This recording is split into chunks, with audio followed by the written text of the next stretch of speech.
salvos unicamente pela graça. Qual é a única maneira do homem se apoderar da salvação? Pela graça. Deus propõe a salvação pela graça e, em contrafação, o diabo apresenta a salvação ao homem pelas obras. Portanto, a salvação é um presente de Deus.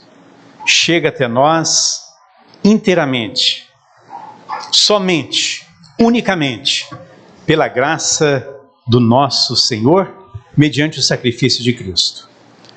O tempo da salvação corresponde ao tempo da graça. O tempo da graça foi estabelecido no Éden, após a queda dos nossos primeiros pais, foi ratificado na cruz com o sacrifício de Cristo e estende até a conclusão da obra sacerdotal de Jesus no santuário celestial. Para nós que somos mortais, somos falíveis, Deus apresenta o tema da salvação, o tempo da salvação, a oportunidade da salvação no dia que se chama hoje. Então hoje é o dia da salvação. No culto divino com o tema salvos ou perdidos. Afinal, quem vai decidir? A salvação ou a perdição? Deus vai tomar essa decisão por você? Ou cabe a você tomar essa decisão? A decisão de estar no céu ou fora do céu pertence a quem? Pertence ao homem, porque todas as providências foram tomadas para a nossa salvação. Portanto, se nós não formos salvos, é porque a nossa vontade não coincidiu com a vontade de Deus. E o privilégio de desfrutar a salvação pode começar agora, pode começar hoje, pode começar neste momento. Não precisamos viver na incerteza da nossa salvação. Deus quer que vivamos na certeza da nossa salvação. E agora vamos considerar o tema da justificação, tomando por referência, como pensamento central da nossa mensagem, Romanos, capítulo 5, versículo 1. O texto sagrado diz: sendo, pois, justificados pela fé, temos paz com Deus por nosso Senhor Jesus Cristo. Portanto, a justificação é pela fé. Sendo, pois, justificados pela fé, temos paz com Deus por nosso Senhor Jesus Cristo. Agora quero que os irmãos reflitam bem neste pensamento. A mensagem presente, qual a mensagem? Justificação pela fé, é a mensagem vinda de Deus. Tem as credenciais divinas, pois seu fruto é para santidade. Então a mensagem da justificação pela fé é a mensagem vinda de Deus. E tem as credenciais de quem? Do Senhor, as credenciais divinas. E o fruto da justificação é a santificação. Isso quer dizer que santificação só existe para aqueles que são justificados. Todos juntos, qual é a pergunta? Justificado diante de Deus. Analisa aí as alternativas. Pela fé, pelas obras ou pela fé e pelas obras. Para entendermos se o homem é justificado pela fé, se o homem é justificado pelas obras ou pela fé e pelas obras, nós precisamos entender a resposta para esta pergunta. O que é justificação pela fé? Se nós entendermos o que é justificação pela fé, nós vamos discernir perfeitamente qual é a resposta correta àquela pergunta. Alguém uma vez perguntou: o que é justificação pela fé? E o pastor respondeu com a maior naturalidade, com a maior simplicidade: justificação pela fé é justificação pela fé. A justificação à luz da Bíblia é recebida somente pela fé. Romanos capítulo 3, versículo 28. Concluímos, pois, que o homem é justificado pela fé sem as obras da lei. Agora, voltando ao termo de justificação, vamos ver ao conceito. Então, justificação é um ato forense, é uma declaração judicial de Deus a respeito do homem pecador. É o ato de Deus declarar justo o homem pecador pelos méritos de Jesus Cristo. O homem é declarado justo por Deus. O homem que tinha uma relação rompida com Deus, uma relação no contexto de rebelião contra Deus, ele entra numa relação correta com Deus, a partir da justificação. O que é justificação pela fé? É a obra de Deus ao lançar a glória do homem no pó e fazer pelo homem aquilo que ele, por si mesmo, não pode fazer. Tem um pensamento muito interessante de Lutero, que ele diz assim: Deus cria a partir do nada. Enquanto o homem não se tornar nada, Deus não pode fazer nada por ele. E aqui está a essência. Para que Deus possa fazer alguma coisa pelo homem, o que é necessário? É necessário que a justiça do homem seja lançada no pó, porque a justiça humana é bloqueio para o homem desfrutar a bênção da justificação pela fé. Agora é importante relembrarmos as nossas origens, para ter conhecimento qual foi o estado que o homem caiu e por que se fez necessário esta maravilhosa obra de redenção. O homem foi criado puro, o homem estava em perfeita harmonia com a vontade de Deus, não havia nenhum pendor para o mal, o homem não conhecia o que era uma carne pecaminosa, o homem não conhecia o que era uma tendência pecaminosa, que é a vontade de pecar. O homem subsistia diante de Deus em sua própria natureza. Deus deu ao homem o direito de escolha. Deus tem prazer em uma obediência espontânea, não uma obediência forçada. Deus deu ao homem a livre escolha e o livre-arbítrio chega até nós. Então Deus nos dá o direito de escolha. E nunca foi plano de Deus que o homem conhecesse outra coisa além do bem. Mas o homem se aventurou a se distanciar de Deus, cortar a sua ligação com Deus e conhecer o mal.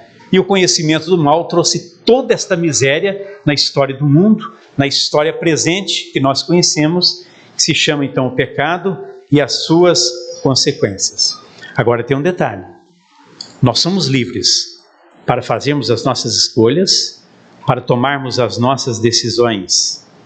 Mas Deus é tão generoso que Ele dá a liberdade de plantar o que nós queremos, mas Ele também é justo e nos diz: olha, você vai colher o que plantou, tá certo? Então as pessoas estão colhendo no dia a dia, o que elas semearam. Por isso aquele velho provérbio da sabedoria popular: quem semeia ventos, colhe o quê? Tempestades. Isso. Então nós colhemos. Então é a lei da semeadura e da colheita. Semeou, tenha certeza que vai haver colheita. Infelizmente o homem escolheu rebelar-se contra Deus.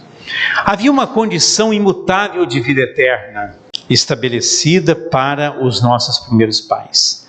Se o homem na prova, se ele revelasse agora a harmonia com Deus, na imutável condição de vida eterna, ele desfrutaria vida eterna. Qual era a imutável condição de vida eterna? A obediência perfeita, somente perfeita? Não, perpétua também. A obediência perfeita e perpétua era a condição para a felicidade eterna. Sob esta condição, teria ele acesso à árvore da vida. Esta era a condição imutável de vida eterna que Deus estabeleceu para o homem antes do pecado. E esta é a mesma condição de vida eterna para nós hoje. Infelizmente, temos o relato do fracasso humano, que está no livro das Origens, capítulo 3, e todos vocês conhecem o que aconteceu. O homem pecou contra Deus, o homem se rebelou contra o Criador. E qual foi a primeira ação do homem depois do pecado? Fugir de Deus. E qual foi a primeira manifestação de Deus ao homem depois do pecado? Procurá-lo. Então o homem estava fugindo de Deus e Deus estava à procura do homem. As primeiras palavras dirigidas ao homem depois do pecado foi: onde estás? Onde estás? Deus foi à procura do homem e o homem estava fugindo de Deus. Deus não desiste de um pecador. Deus não desiste. O pecador desiste de Deus, Deus não desiste. E Deus foi à procura do homem. Mas infelizmente o pecado trouxe consequências. Muitas foram as consequências do pecado.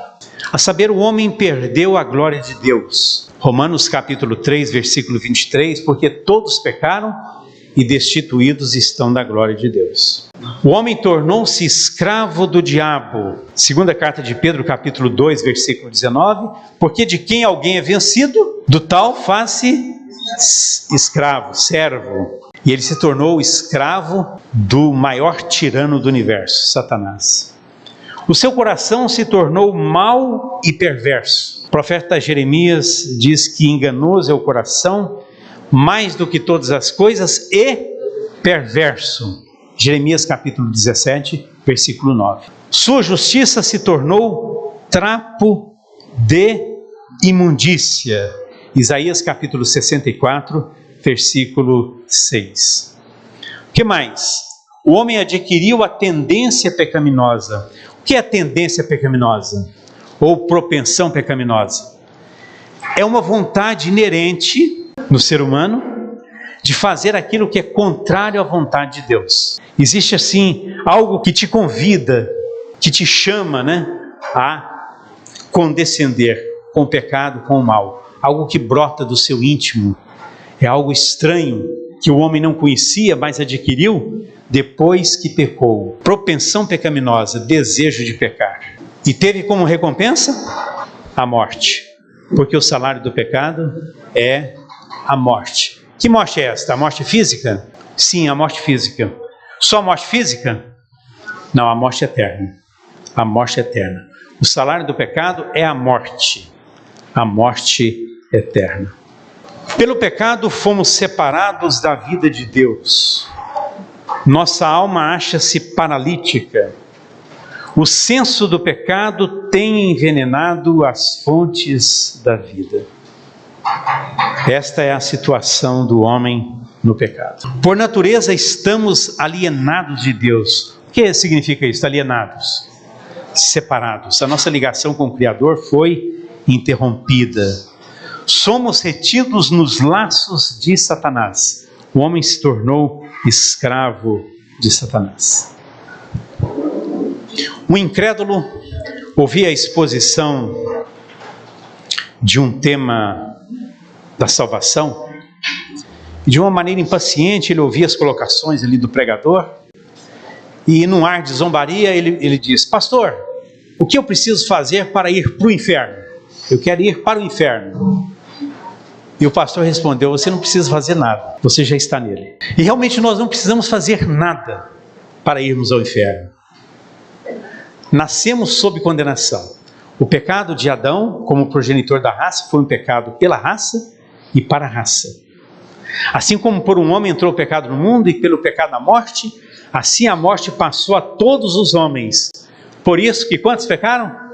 Por isso que todos pecaram. Por natureza estamos alienados de Deus e somos retidos nos laços de Satanás. Qual é a conclusão que chegamos diante disso? A salvação é uma impossibilidade humana. Portanto, nós estamos dentro dos recursos humanos perdidos, eternamente perdidos. Imaginem o que seria o texto de Romanos 6, 23, se ele concluísse apenas nessa primeira parte. Porque o salário do pecado é a morte. E não tivesse essas reticências com a promessa que segue ao texto. Estaríamos perdidos, eternamente perdidos. Porque o salário do pecado é a morte, mas o dom gratuito de Deus é a vida eterna, por Cristo Jesus nosso Senhor. A salvação, que é uma impossibilidade humana, é uma possibilidade divina, porque Deus ama, Deus justifica, Deus perdoa, Deus salva.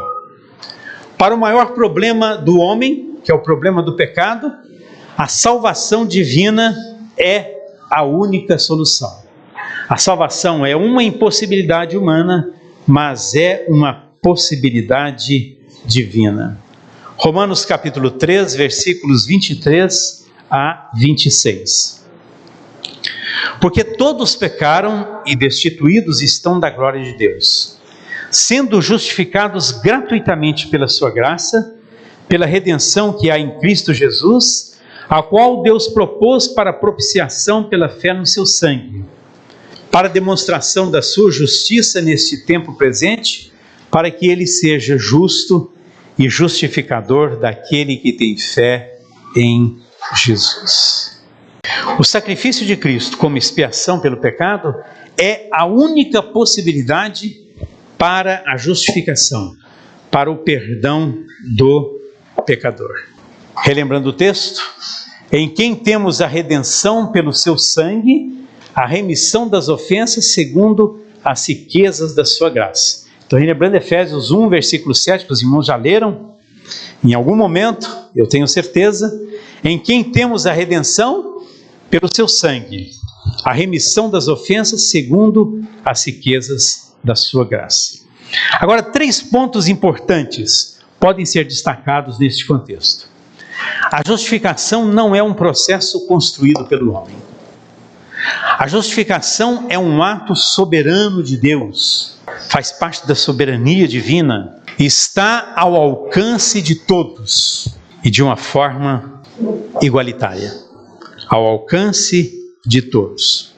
Então nós não somos justificados por aquilo que nós fazemos para Deus, mas por aquilo que Deus fez por nós. Então justificação é um ato soberano, é um ato que procede da graça divina, é igual para todos. A justificação é a obra de um momento. Em um momento o homem é declarado justo. Qual é a causa meritória da justificação? O que gera mérito? O que gera recompensa nesse contexto? Qual é a causa meritória? O que constitui mérito nesse contexto da justificação? A morte substitutiva de Cristo. Esta é a causa meritória da justificação. O que constitui mérito? O mérito nesse contexto está no sacrifício infinito de Jesus Cristo. Agora tem uma outra pergunta que é fundamental neste contexto. Qual é a causa instrumental da justificação? A causa instrumental da justificação é a fé. Romanos capítulo 5, versículo 1. Sendo, pois, justificados pela fé, temos paz com Deus por nosso Senhor Jesus Cristo. Se a fé é a causa instrumental da justificação, vem a pergunta que requer uma resposta. O que é a fé da justificação? Fé é um substantivo concreto ou abstrato? Abstrato. Mas no contexto da justificação, será que a fé não é clara e evidente? Será que a fé não se torna concreta na nossa vida? Então a fé é um substantivo abstrato, mas no contexto da salvação, a fé se torna visível na vida de todos aqueles que provam a justificação e são introduzidos no caminho da santificação, na produção de frutos que revelam a fé. A fé é a mão pela qual a alma se apodera das ofertas divinas de graça e de misericórdia. É impossível agradar a Deus sem fé. Agora, não existe nenhuma virtude na fé que torna a salvação possível. Não existe virtude na fé. A fé pode se aferrar aos méritos de Cristo como remédio, o remédio para o pecado. Ficou claro? Não existe virtudes na fé. A fé é a mão que agarra, então, as promessas de Deus.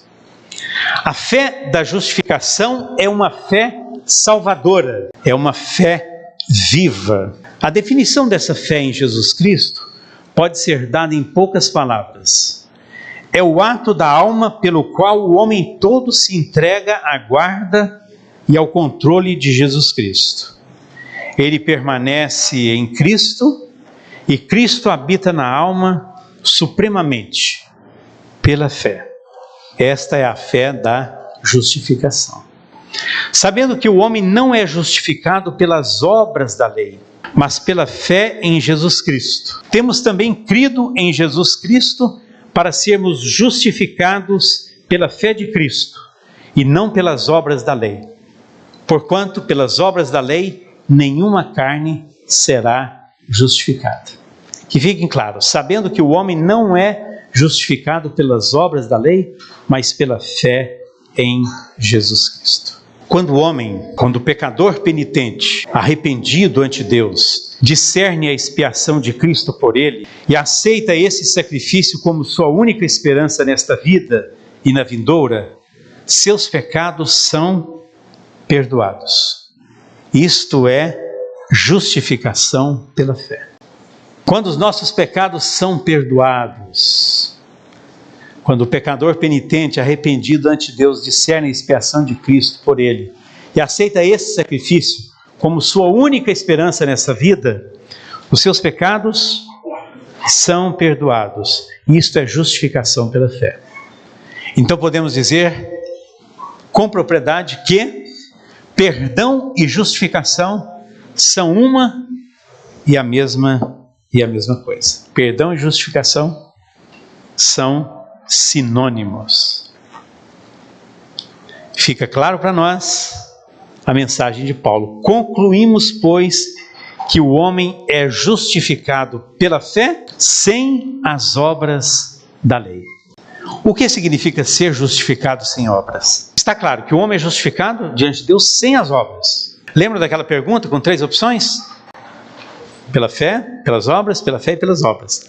Pela fé, sem as obras. Então, o que significa ser justificado sem obras?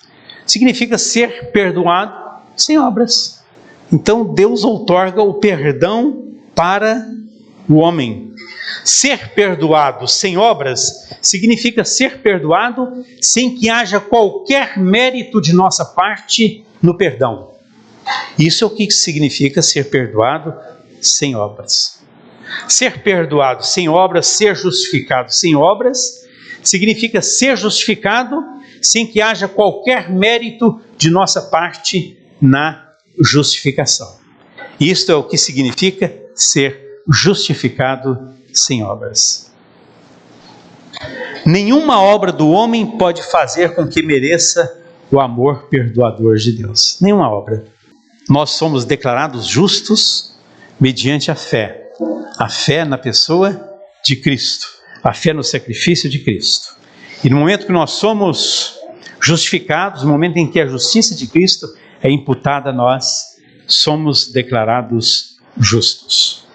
Na verdade da justificação, nós temos assim: Deus imputa a Cristo o pecado do homem.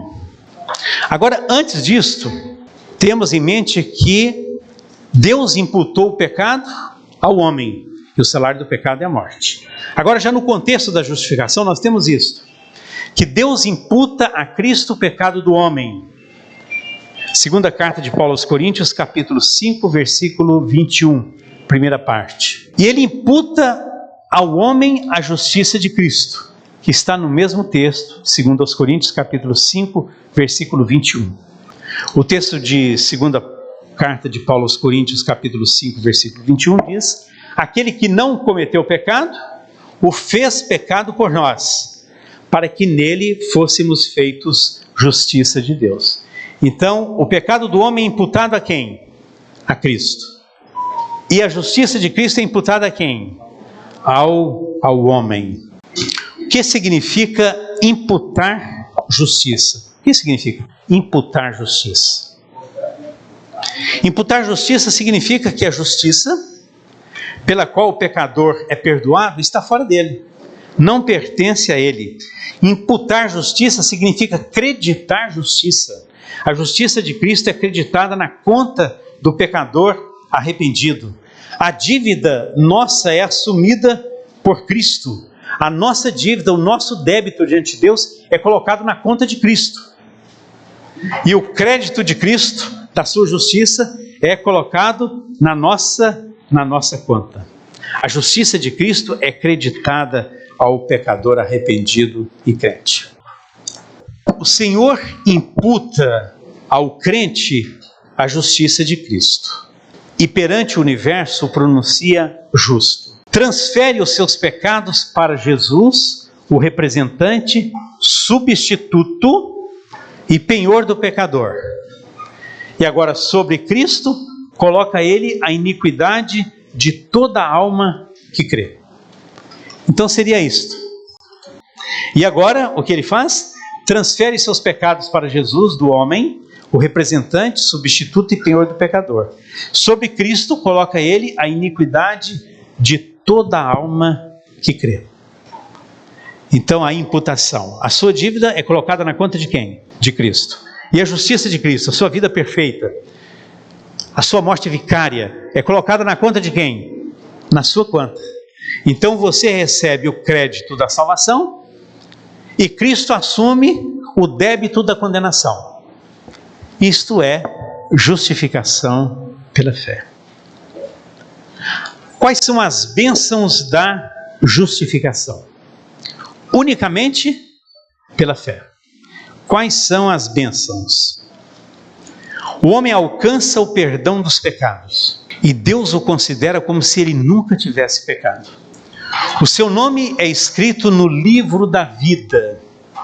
Quando nós aceitamos a Jesus, o nosso nome agora é escrito no livro da vida. Esse livro da vida tem um nome especial, livro da vida do Cordeiro. Nosso nome é escrito ali, na justificação. Deus considera como se ele nunca tivesse pecado. O que mais?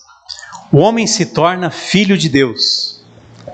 No Evangelho de João, capítulo 1, também temos aquela nota.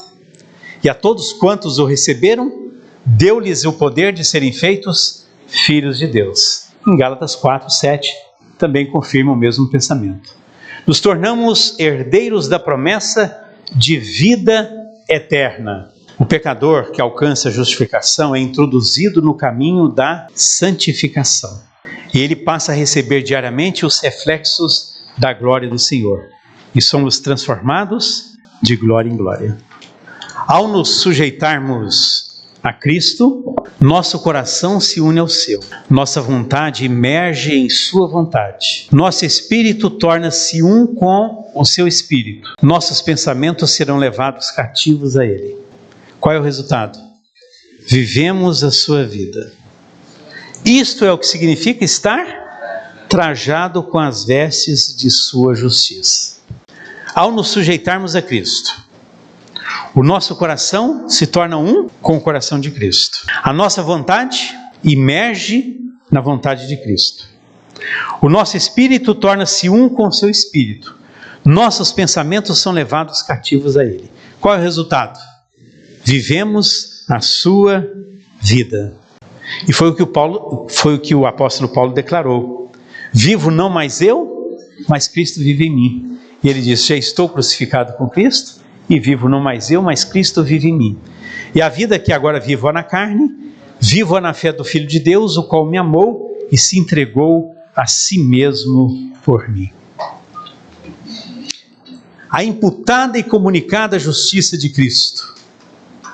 Nós temos então a obra de Cristo fora de nós e a obra de Cristo em nós. É imputada a justiça pela qual somos justificados. Aquela pela qual somos santificados é comunicada.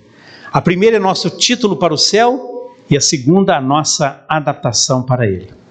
Em resumo, nós somos dependentes de Cristo no processo da salvação, desde o início até o fim. Então, na imputada justiça de Cristo, nós somos justificados. É uma obra que se realiza fora de nós, é uma obra de um momento. E através da comunicada justiça de Cristo, agora nós alcançamos a idoneidade para o céu. Na comunicada justiça de Cristo, nós temos o processo da santificação. Esse vai ser o próximo tema que nós vamos estudar com o irmão Davi. O tema da santificação. E finalizarmos aí a nossa exposição, nosso tempo esgotou também. Então agora o homem é justificado diante de Deus. Pela fé, pelas obras ou pela fé e pelas obras? Nós vimos, o homem é justificado diante de Deus pela fé, somente pela fé. Que diz Paulo, concluímos, pois, que o homem é justificado pela fé sem as obras. Que Deus nos dê a sua graça e nos abençoe, e que o magno tema da justificação pela fé seja compreendido por nós. Aceitemos então o trabalho do céu em nosso favor. Vamos receber a imputada justiça de Cristo, a qual nós somos declarados justos diante de Deus e nos tornamos um cidadão celestial. Que Deus nos abençoe e que o plano e o projeto de Deus se cumpra em nossas vidas.